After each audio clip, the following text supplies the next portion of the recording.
Howdy, this is Jim Rutt, and this is the Jim Rutt Show.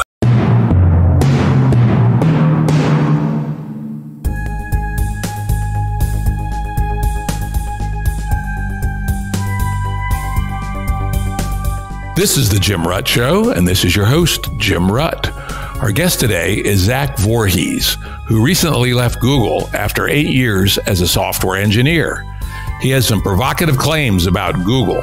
He claims that Google has been acting improperly and even illegally with respect to search results, blacklists, and more.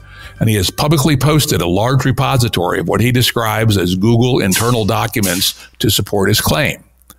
This is a special Newsmaker episode of the Jim Rutt Show, which we have pulled together very rapidly. Unlike on our regular episodes, I haven't researched Zach, nor have I reviewed his documents, nor do I have a strong opinion about the guest's expertise and claims. And as you will hear in the episode, I strongly disagree with some of Zach's assertions. Nonetheless, the claims Zach makes about Google's manipulation of our information sphere are very disturbing if true. And he does tie each of his claims to the publicly available cache of documents that he has collected. So decide for yourself. With those caveats, let's get started. Welcome, Zach. Hi, how you doing, Jim? Good to be on the show. Yeah, great to have you. You've recently come into some public notoriety. I saw that you've put some documents out from your days at Google and have been labeled by others, if not yet yourself, as the Snowden of Google. What do you think about that as a description? I think it's somewhat accurate. I've been collecting documents from Google for a few years. And the reason why I collected those documents was because Google was lying to the American public about its meddling, not only meddling in search results and YouTube queries, but also meddling in elections. And I could tell that, I saw that the Google executives were perjuring themselves in front of congressional testimony. And I was able to prove that perjury by seeing that the things that they said didn't exist actually existed. So they said to Congress, we don't employ blacklists. That's just not something that we do. And as I was listening to that, I would go onto the internal search page and I would type in blacklists and I would get results. And one of the results, which is really popular, is the YouTube query blacklist. And so that's why I decided to disclose, was to let the American people know what was really happening. What's been the reaction from Google? Well, Google attempted to stop me from doing this, and they called a wellness check. Once they knew that I was the leaker, they called a wellness check on me, and that ended up escalating because I didn't want to talk to the police. What's a wellness check for the benefit of our listeners? That's kind of a new jargon, which I don't think everybody knows. Tell us what's a wellness check. Yeah, I didn't know about it until it happened to me. But a wellness check is a tip that someone can call into the police and say, I don't think this person's well, or I think they're going to do something. And the police then have probable cause to come to your house and search and hunt you out until they find you. And then they can ask you a series of questions like, are you suicidal? Do you plan to hurt yourself? Have you or hurt anyone else? Have you taken the proper medication? And it's these invasive questions. And then once they get the answer that they want, they leave. And if you say the wrong answer, then they detain you and take you into custody. Pretty fucking Orwellian, sounds like to me. Absolutely. And I would suggest anyone who would use such a thing in bad faith is a moral scoundrel of the first water. Absolutely. And I would also say they'd be a very excellent defendant in a lawsuit. Maybe. I mean, what they did was illegal, and they're going to say, well, we had probable cause because something that I posted on Twitter, which was I posted a dead man switch. And for those that don't know what a dead man switch, when there's a whistleblower coming forward or someone that has sensitive information and they are concerned that they're going to be assassinated, then what they can do is they can tell their adversary, hey, look, if you kill me, then the information that I have will be disclosed to the public. And so I put a dead man switch on Twitter, and they used that as a justification to call in the wellness check. Sounds like bad faith to me. People at Google know what a dead man switch is, right? Yeah. Though I suppose they could probably get away with playing stupid. And who knows, maybe somebody in HR is authentically stupid. As we know, that seems to happen a lot. Organizations seem to get stupider the more people join in. It's really a weird phenomenon. Yeah, I remember when Google had, almost a monopoly on the best and the brightest, but not clear that it's certainly not the best anymore, but maybe they still have a pretty good supply of the brightest. The engineers are really smart. This is the weird thing, is that the engineers are so smart and so competent that you expect that management would be, the same. But that's not the case. It seems that they're selected more for loyalty than for competence. Yeah, that's when the rot starts to set in. When people start kissing up in an organization, a good middle level manager or executive punches up at their bosses and protects their people. Right? When people start doing the opposite, the rot has set in. That's correct. That's correct. And that's what I saw. And I started to see that in 2016, right after Trump got elected. Interesting. So let's go back to what you have seen as a pattern of egregious behavior at Google that you believe has some unifying strategy behind it. Start with sort of what you started to see and what your inferences are from that behavior and what you think motivates that behavior. Yeah, so let's go back to 2016. Trump has won the election and the executives freak out. And they have, every week there's a weekly meeting of the executives with all of the Google employees. We call it TGIF. Oddly enough, TGIF happens on Thursday now, but I digress. And so at this TGIF, the executives got together and they kind of had Trump got elected. Let's talk about what it means. And during this meeting, they said some really crazy stuff. And they were saying that Trump was elected because Russia hacked our election, and Trump got elected because there's a lot of racism and hate and misogyny, in the general public, and that's just and that they didn't realize how bad it was, and so that's the new reality. And one of the executives even started crying up on stage. Yeah, I heard that. I remember that. I go, what the fuck, right? Yeah, what the fuck? So this was all disclosed. So somebody, it wasn't me, took a copy of this video and gave it to Breitbart. And Breitbart posted the video, and immediately was shared with a whole bunch of people. It was a huge story, and everyone was sort of taken aback by, wow, these people running Google are really, really ideologues. So what happened with all this is I started to notice that there was some funny stuff going on with Google. And around December 2016, odd papers started to appear on their internal networks. And I've included a copy of this in my disclosure to the public. And the name of the article is something along the lines of psychological induced stress as a result of algorithmic discrimination. And for some people, it seems broken on their computer, but if you can repair the PDF, it's like 60 pages of psychology musings about stress of being discriminated against by algorithms and how to make that less of an issue. And so one of the things that they said about this is that the way they could relieve a lot of the stress of the users was to give them non-functional buttons and dials that would pretend to turn some of the censorship off, and that restoring a user's sense of control would reduce their distress caused by all the discrimination. I'm sitting here reading this paper going, what the hell?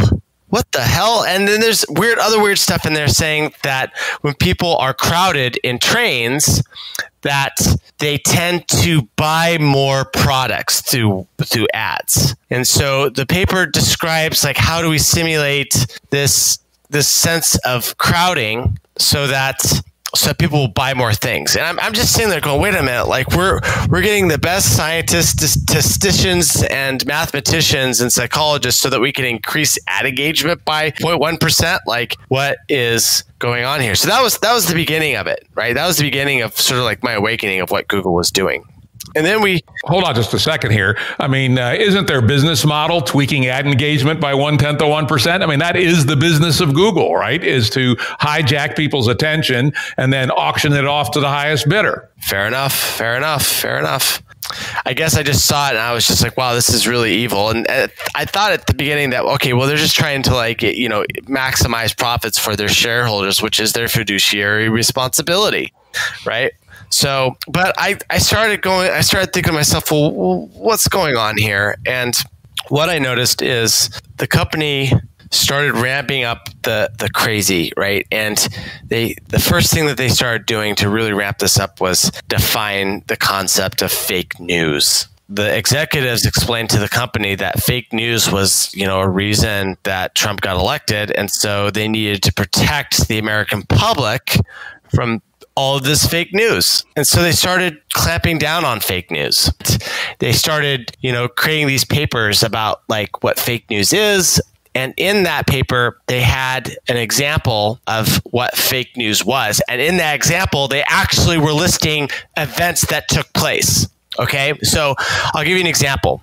Like Hillary Clinton ran weapons through Benghazi to fund ISIS, to arm ISIS in Syria. This is, for anybody that researches this, they know that this is a conspiracy fact. Google's listing this as an example of fake news that they need to censor. And I'm thinking, why are they getting involved in this politics? Like, why do they have a dog in the fight? But that's clearly where they were going. And so they started to sort of sculpt the information landscape. And as I started seeing that they were what they were filtering, I started investigating, well, you know, what's really going on? Is this fake news or is this not fake news? And what I discovered was shocking. I discovered that Hillary Clinton sold off 20% of America's uranium capacity to Russia, and that there was a book done by Peter Schweitzer of the, I think it was the Hoover Institute or something like that, one of these think tanks. It clearly lays out all the evidence that this is what happened. And now I see Google at the company is trying to filter this. And I start seeing that like Wikipedia is saying that this is a conspiracy theory, even though it seems that it's a conspiracy fact. Like it's unimpeachable. The evidence is just so overwhelming. And so I start going through this awakening, and I continue down, and I continue to get these documents, and I start figuring out that there's this new system that they're building called machine learning fairness. Aha, now that's a little bit of another Orwellian term there. Tell me about that. Yeah. So what can I say about machine learning fairness? Well, what they thought was because there was all this fake news and there was all this hate and racism online, that Google was going to fix it through a project called Machine Learning Fairness. And what fairness was going to do was, well, it is doing, and I'm not going to use the past tense.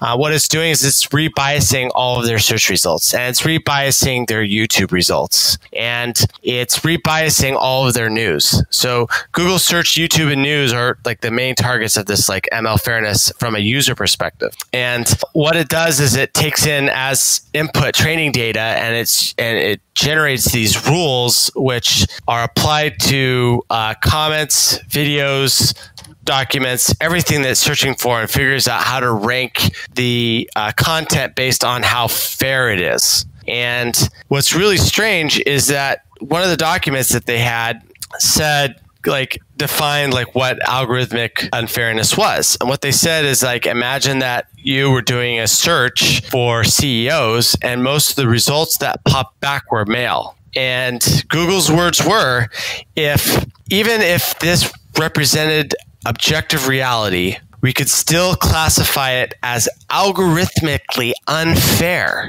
and that we should intervene via product intervention. Oh, this is when I said Orwellian in the general sense. This now sounds like it's Orwellian in the specific sense, in that they are trying to use the word fairness for distorting reality. That's correct. They're looking to change the nature of reality to make a better person. And in these documents, you know, talking about how, you know, they can be algorithmically more fair, they're also describing like what they feel about the user. And what they feel about the user is that the user is programmed based upon the content that they're interacting with. So news that's aggregated and goes to the user, like that goes into the user's head, and then it programs them. And then they turn around and then they generate content. And this content then contains this fairness bias, whatever you want to call it. And then that generates more content, and that gets aggregated and filtered. And then the program repeats. And so the fact that they said that people like us are programmed, and that's the exact words that they used, was really disturbing. I went, okay, so they think people like us can be programmed. Okay, well, is this just a one-off? Is this just one rogue employee? But then I saw it in like another document that was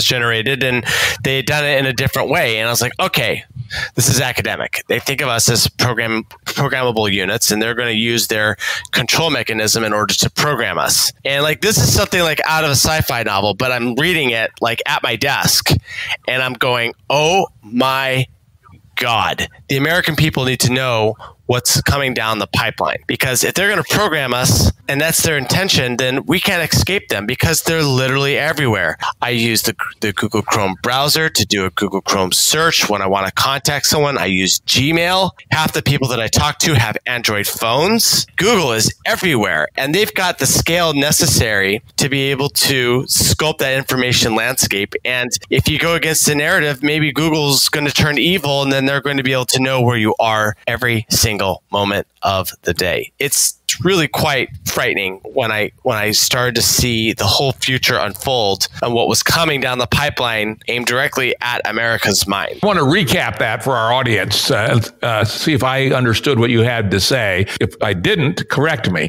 What I took away from this is that you believe Google believes that it is programming its users by the content it delivers, which from a cognitive science perspective probably has some validity to it, actually. But the next step is that they believe they have some kind of moral obligation or business obligation or some other obligation to program people to be better, quote unquote, in ways they, Google, believe is better. That's correct. Is that your claim? Is that the center of your claim? That's the center of my claim. Okay. And in the past, we've all generally assumed, and certainly the Google twins, Paige and Bryn, have claimed that they are objective and that they would never, ever try to put a thumb on the scale. And you believe you have evidence that shows that that is not true. Yeah, not only do I have the evidence, I've disclosed this evidence, and everyone around the world is now in a game of downloading this and dissecting it and posting it online to Twitter and social media networks. And let me give our audience the address where you can get this data. I'm going to give you a caveat, though, once I give it to you. It's projectveritas.com/Google-document-dump. Gets you to a pile of stuff. Go to the everything.zip and download that. Ignore their attempt to peddle some software product, which may or may not even exist, and just download the everything.zip and extract it. That's the best way to get access to Zach's complete archive, and start looking through it. See if what he says is Veritas, the truth, right? Mm-hmm. And, I will say, as I've been looking around, I talked to Pat a little bit, it would be very helpful for people like my audience, which are smart people, but often busy people who don't have time to do this themselves, for someone to craft a well-done narrative document, maybe 10 pages, that tells the story that you're trying to sell, has some excerpts from these documents, and then direct pointers right to the documents so that people in 20 minutes can get the whole story in a convincing or not convincing way. I would strongly suggest you and your friends do that. Yep. And the thing is that it's coming. The think tanks, the people that are influencers are dissecting this and making sense of it, as we speak. One of the people that I urge your listeners to check out is Robert Epstein. He is the former chief editor of Psychology Today.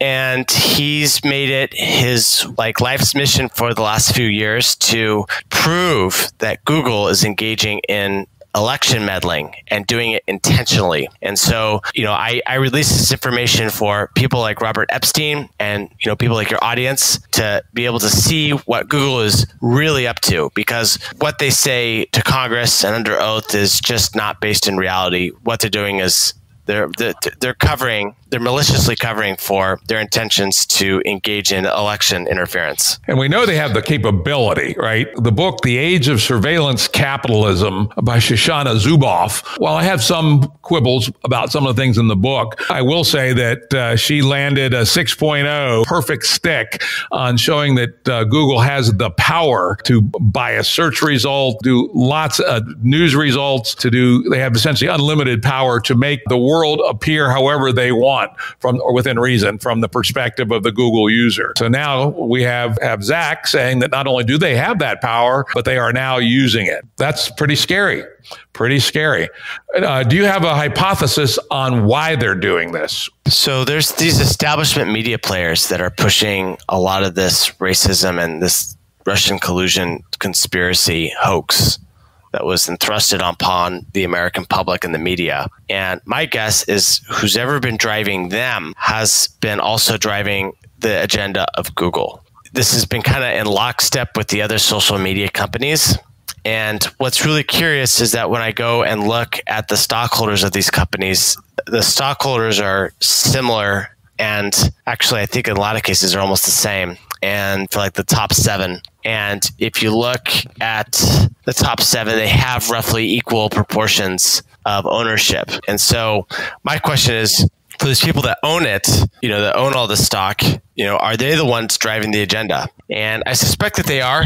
And I suspect that it's coordinated because it's not a coincidence that everyone is wrong about the same thing at the same time. Right? Like, how did everyone get suckered into this Russian collusion conspiracy hoax? It's mind-blowing. And so the fact that this is happening, and then also the culture war with trying to redefine, first sex into gender, and then we're talking about gender, and then whenever they refer to someone's, sexual identity, it's now referring it to their gender identity, and now gender identity can be whatever someone decides, so now men can have babies. And the fact that this consensual delusion is being pushed through all these different channels at the same time means that there's some coordination going on. There's some agenda that's being pushed, and people need to investigate why this agenda is being pushed by so many establishment players at the same time. Okay. I just did a quick look at the institutional holders of top holders outside the insiders at Google, and it's just basically big pooled capital. Vanguard, BlackRock, T. Rowe Price, FMR, Northern Trust. Those do not seem to me to be a likely source of ideological influence. Those people are strictly chasing yield. They're held accountable for yield by their investors. Heck, I invested a couple of those. So I doubt that it's the shareholders. If there is a additional force, it's somewhere else.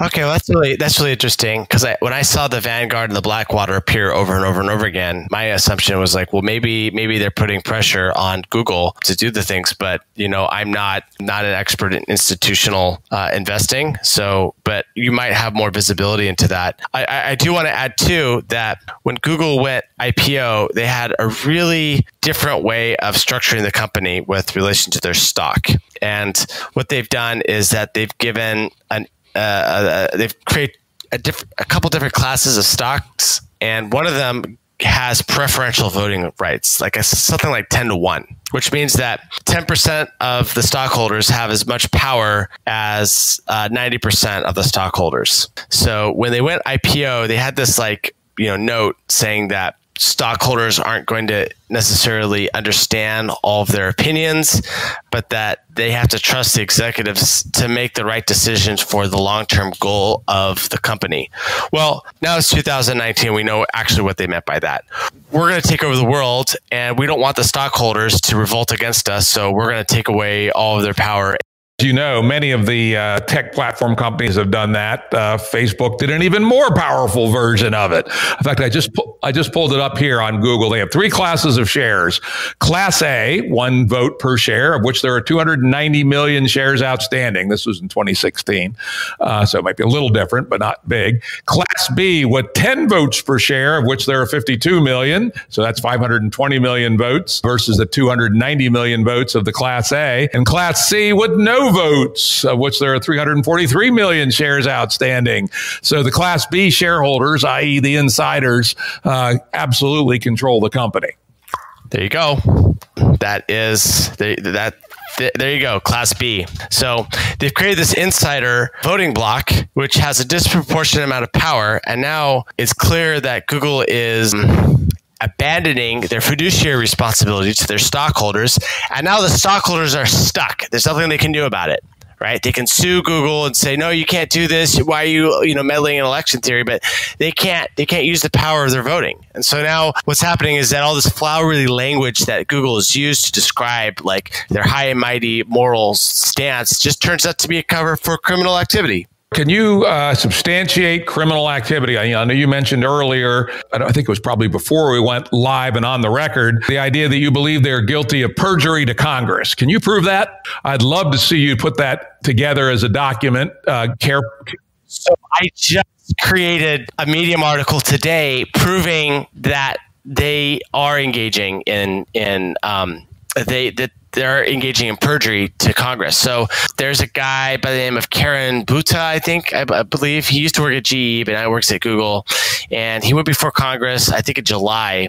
And he said, we just don't, like Google does not employ blacklists. Like it's just not something that we do, right? Well, that's really curious because I've disclosed 2 blacklists with my disclosure. And Robert Epstein has disclosed 9 previous blacklists that he was able to discover through different information channels. So now we've got a total of like 11 or 12 blacklists that have been disclosed to the public. And here we have, a representative of Google testifying under oath to Congress that they don't use any blacklists. Well, he may be able to get off on the fact that he didn't know, but of course he should have caveated that his knowledge was not, he was either lying, which is certainly possible, or he was ignorant, one or the other. Yeah, but it goes all the way up to the CEO because the CEO echoed something similar under oath as well. I can't remember exactly what that quote is, but it was around political censorship, and that's just like completely false. Like you can go to the Google search engine and you can type in Trump body count, and it will auto predict like that you're typing in Trump's body count, which is ridiculous. He doesn't have one. But then you go to Hillary Clinton, and she's got a horrendous body count list. It's like between 45 and 60 people have died under mysterious conditions around her. And so when you type in Hillary body, like with the C, it won't give you any suggestions. It won't do any predictions. And then now you can cross-reference this, and this is all my article, by the way, on Medium. You can cross-reference this with another service called trends.google.com. Now, trends.google.com shows you the real traffic that people are using in order to do these searches. Okay. And so what you can do is you can choose one keyword and then you can like put it in relation to another keyword. So what I did is I showed that I could put in Hillary Clinton body count and then like Trump's body count. And then I compare those 2 keywords. Trump almost has nobody searching for Trump body count. Clinton's is through the roof. Okay. But Clinton's doesn't show up under the search results. If this was one isolated incident of political bias, that may be written off as some sort of error. But you can do this to conservative, you can do this to liberal, you can do this to like men, you can do this to women. And what you're going to find is that the search terms that they're auto predicting don't reflect what users are actually searching for. So the question is, why are is all this meddling and search all related to a political ideology? If it was like just weird random stuff, then you would think that there would be like no orientation. But this all has a political orientation. And so when they say that they don't use blacklists, that's perjury. When they say that they don't have a political ideology, that's perjury. And the thing is that we know that they've got political bias because not only have they interfered in America's election, they've also interfered in Ireland's election through the banning of the word eighth or the phrase Eighth Amendment to the Constitution of Ireland, which is disclosed in the YouTube query blacklist in my disclosure. And also what I just found out recently is that the Supreme Court of Brazil ruled that Google interfered in their election. And they know this because they produced the contract between Google and the opponent to the current president of Brazil. Interesting.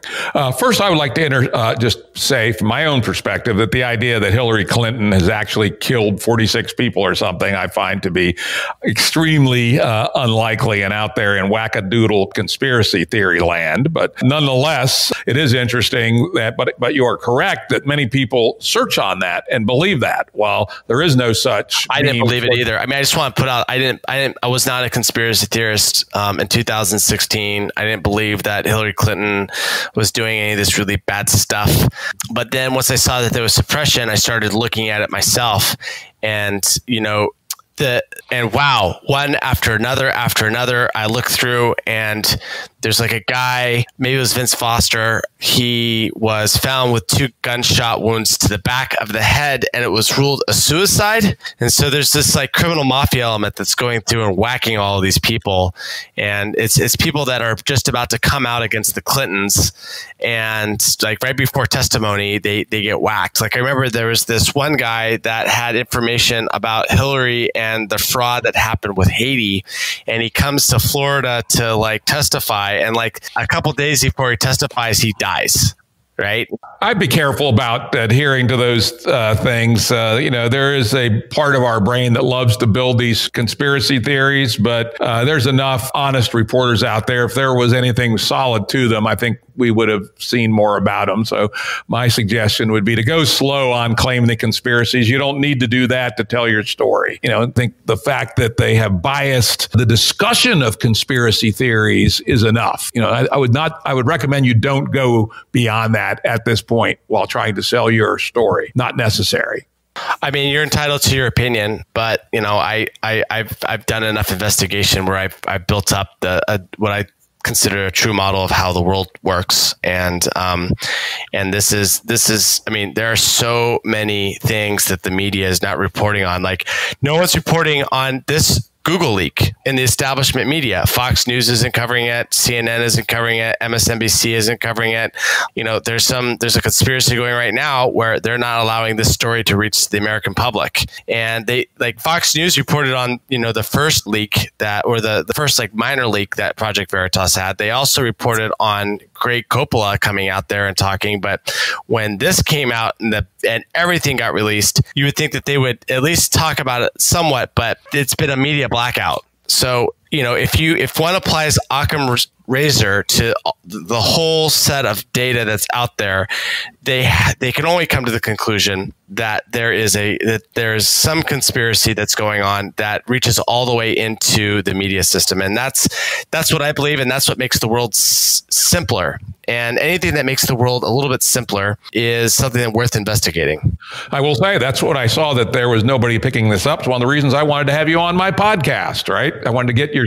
Well, I really appreciate it. This is how we get it out there to the people is, this story is one of the biggest stories of 2019. And everyone that reads it is terrified when they see what Google is really up to. And getting this story out to the American public is how we make change. Because the way to defeat evil is you just got to expose it. You don't have to worry about fighting it or getting, your armor on or swords. Like you just got to speak the truth. And once people understand what's happening, then change will come as a result. It's a force of nature. And it is true that the big platforms and the mainstream media no longer have an exclusive on dissemination of the truth, right? We now have collective information networks of people like podcasters, like bloggers, like tweeters, I guess they call them, who can work together, not in a tightly coupled way, but cooperatively to get out stories that they believe to be true. Right. The gatekeepers are being bypassed. And what I like to call this is the new Gutenberg printing press. The Gutenberg printing press changed the information landscape and caused a completely new form of society to come out, one where most people became literate. And we're in that transition right now because these networks of people are able to propagate stories and bypass the gatekeepers. And so I can tell my truth and I can drop, evidence of criminal wrongdoing, and that goes directly to the American public. And that's amazing. We've never had something like that before. Absolutely. I think it's a great thing. Can you give me the title of your Medium post so I can find it and give people the link to it? I don't have my laptop next to me. I'm on a friend's laptop. Can you find me on Twitter? Because it's one of the top posts that I have right now. And for your listeners out there, my Twitter handle is @Perpetual Maniac. Perpetual Maniac. I like that. Zach Vorhies, Perpetual Maniac. How about that? Okay. Minds.perpetual maniac. The letter went to Tulsi Gabbard's attorney. That's a pinned tweet. It's going to be 2 down from that. Okay. Why did Google suppress Medium? Okay. All right. Here's the title. Why did Google suppress autocomplete for Clinton body count? If you type that phrase and Medium into your window, let's see if Google isn't some nefarious way censoring it. That would be very interesting if they were, wouldn't it? So let me actually do a cut and paste here of the title, put it into a Google search window and see what comes up. Okay, it comes up on Y Combinator. Is on Y Combinator. That story was posted to Y Combinator? That search brings up something on Y Combinator. Let's see if it takes it to your story. It did. So yes, it's on Y Combinator. Cool. Which means you'll get some traffic. That's an excellent spot. So yeah, it's on the Y Combinator wire right now. It's on, let's see, anybody else? Media. No. All right, let me type Medium next to it and see if that brings it up. Oh, it's on, it's interesting. Nope. When I type, why did Google, the title, cut and paste with the word Medium, it does not bring it up. Well, I've been told that all of my stuff gets shadow banned immediately after I post it. So it doesn't surprise me at this point. Let me put in your name and see if that helps any. But it does come up on Y Combinator as the first thing. Nope, even with your name, it does not come up in the top 10 on the first page on Google, which is pretty interesting. When did you publish it? I published it this morning. It may not, just to be, so we don't overclaim, it may not yet have been picked up by the indexer. So, I mean, the thing is that Medium pushes all of their content directly to the Google search index live. So it should be in within a few seconds. So, well, in which case I would suggest you go to either Twitter and Perpetual Maniac, or go to Medium and put in, why did Google suppress autocomplete for the tested on Medium, but make sure that works there. That would be really scary if it didn't work on Medium. Medium. Okay, brings you up. Okay, that's curious. Are you not able to find it now? It says, detect when Google is lying about autocomplete political bias. Yeah, it generated a URL and I changed the title. So the URL is a little funny. It still has the old keyword stuffing in it. Okay, I like this. I'm looking at it quickly, and this is exactly what I had in mind. Take the story, back it up with excerpts, and tell it in a clear, simple way for people to digest. I've not looked at it carefully. I'm not going to say I believe it yet, but I say this is exactly the way I would encourage you to tell your story, in a way that, that a person can follow without having to digest the whole mass of the data. Yep. Yeah, and the thing is that right now we're in a unique situation where trends.google.com is still allowed to contradict Google. And my guess is that they haven't figured out how this little trick. And so if the people that are listening right now want to test for Google bias, then cross-reference the auto-suggestion search feature on Google with the trends.google.com, but in the same exact phrase, and you're going to see what the real traffic is, and you're going to see the ideological bias in play. Yeah, I love that objective evidence, so that people can make their own mind up about whether what Zach is saying here is really happening, and believe he has presented some compelling evidence. But people can go out and manufacture that evidence for themselves. It'd be very interesting if people do find interesting discrepancies to write their own quick Medium post. One of the beauties of Medium is you can knock together a post in 15 minutes and have it up and have some readers. Mm-hmm. Yep. That's great. What else would you like our audience to hear about? What would you say some of the more inflammatory, dangerous, scary things that you learned in your time at Google? Right. So I want to talk about the pinned tweet that I have right now on my Twitter account. And the title, if I remember correctly, is I know how insiders could take down Tulsi Gabbard's ad account because I saw how insiders took down Jordan B. Peterson. Yep. And so I want to talk about that story because it illustrates how Google is able to implement their political agenda. Let's hear it. What happened with, let's go back to Tulsi Gabbard. Recall that she was part of the Democratic debates and she did a really good job. And so people after the debates decided that they were going to search for Tulsi Gabbard. Well, coincidentally, Tulsi Gabbard's ad account got suspended for suspicious activity. And I talked to her lawyer over the phone and who's launching a $50 million lawsuit. And he was explaining to me about the language that Google used, that it was hard to get an answer. And they said that there was some suspicious activity related to the account. So they took it down. They deactivated it as a precautionary measure. Now, what this meant was that when people were searching Tulsi Gabbard, the only promoted websites that came up were her opponents that were trying to capture her audience and divert it to them. Well, I've seen this kind of thing before, and I saw it with Jordan B. Peterson. And what's happening is that there's a security vulnerability that Google has refused to patch and that a group of insiders know about and exploit. And the way that it works is pretty simple. Say that let's say that Jordan Peterson's email account was xxx@gmail.com. Now, you get this email address. And so what you do is that you decide that you're going to take XXX and you're going to replace it with XXY. And then you make a new account.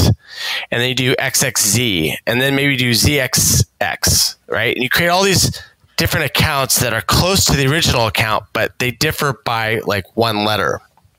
Now you've got an email network.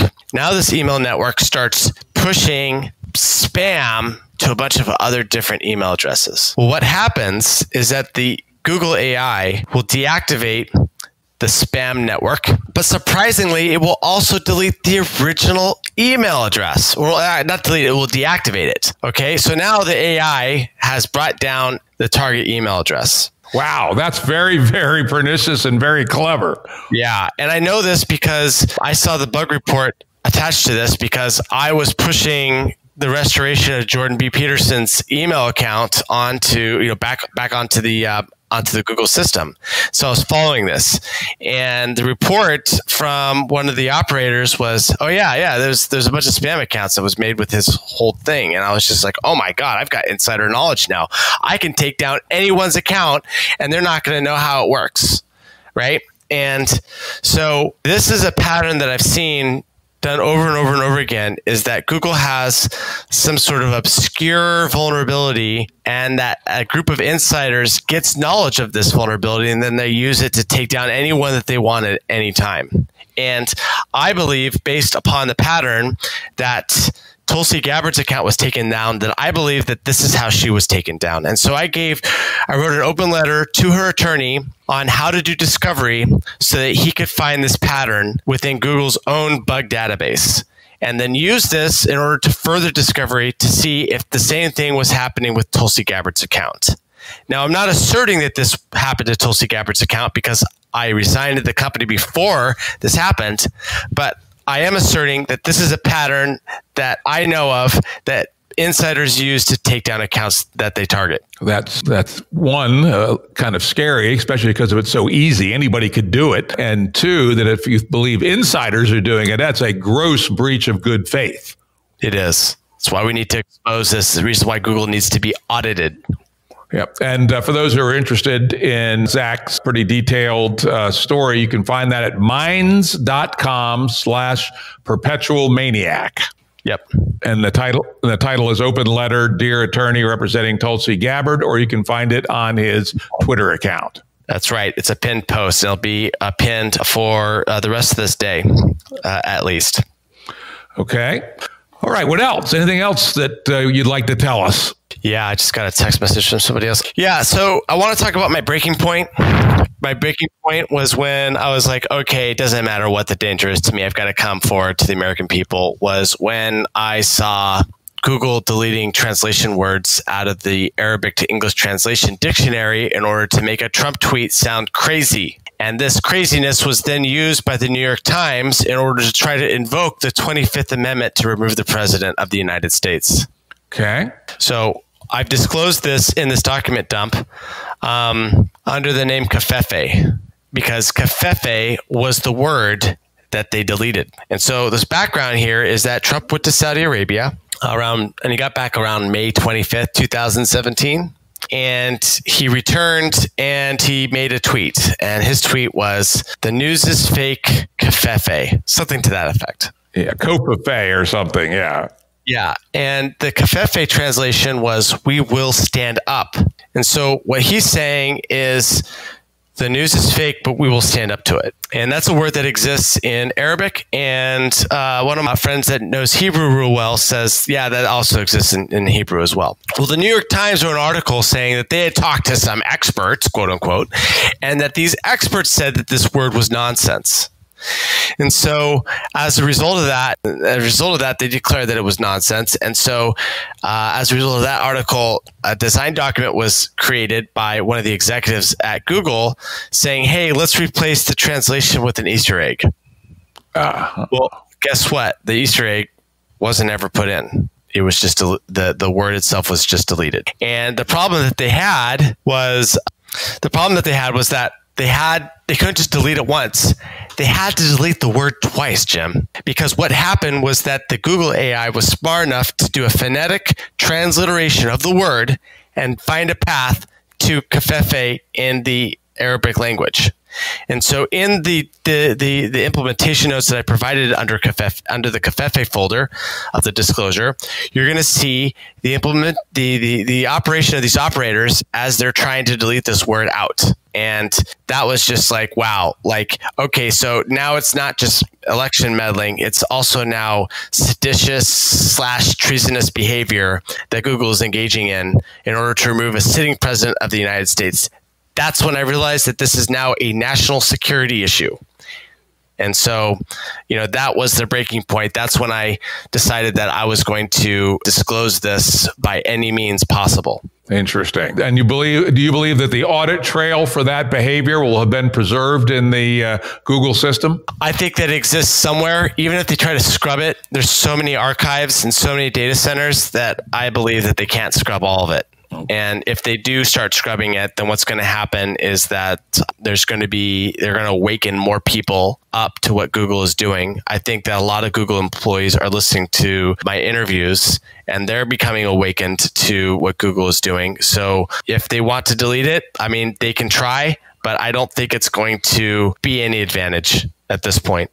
Do you have a place you'd like other Google people who have evidence of misdeeds to communicate with you? Yeah, my advice to them is that they don't communicate to me, because I know that I'm being watched right now. I mean, that's what I would do if I had a surveillance system, is I would put the spotlight on me. I would tell them to instead contact Project Veritas and talk to them. They have a professional team. They're a professional media organization, and they're the ones that have the unique capability and integrity to maintain the discretion of their whistleblowers and to protect their identity and to publish this information only when the person gives them the okay to do so. Keep in mind, Project Veritas had most of these documents that they've disclosed for over a year, and they lived up to their end of the bargain. They lived up to their embargo. And my advice to anyone that wants to out Google's illegal activity or other social media's illegal activity is to contact James O'Keefe.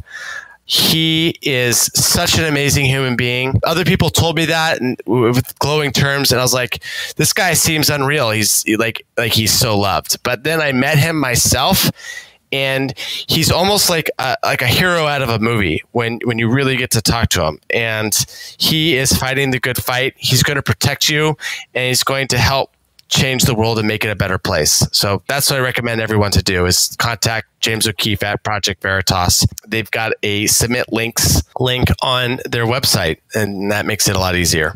But I do have to tell people that when they do it, please do it behind a VPN and a Tor browser, because the Tor browser is recognized to be pretty safe. It was developed by the military, and the military doesn't go after its citizens. They go after foreign enemy combatants. So, if they want to submit information, do it through Project Veritas using the Tor browser. Well, thank you, Zach. This has been an extraordinarily interesting interview. I have not been able to have time yet to read all this myself, but the charges you are making are very serious, and I hope many people take an opportunity to look into this and see if what you're alleging is indeed going on. Yeah, don't take my word for it. Look at the documents that I've disclosed. That's where all the credibility is. I love the fact that you are willing to stand behind your story by having people look at the data, and that increases my willingness to do further research in this story rather than just believe what I say. Right. By the way, I just checked 5 seconds ago on a incognito window, completely clean, and the title does now come up as the first entry from Medium. Why did Google suppress autocomplete for Clinton body count? First result is your Medium article. The second is the Y Combinator news item, which will get you a lot of visibility. Yeah, well, the thing is that there's a lot of Google people following me and listening to everything that I say. So, I just pointed out that they're suppressing me, and then within minutes, it gets unsuppressed. So welcome to 2019, where everyone's a conspiracy theorist. All right. Well, thanks, Zach. I may well ask you to come on back in a week or two when when some clarity starts to come here and we get a sense of how Google's going to respond to these claims. Yes, I would love to come back on your show. And thank you so much for hosting me on your podcast. It's been an honor and a pleasure. Production services and audio editing by Stanton Media Lab. Music by Tom Muller at modernspacemusic.com.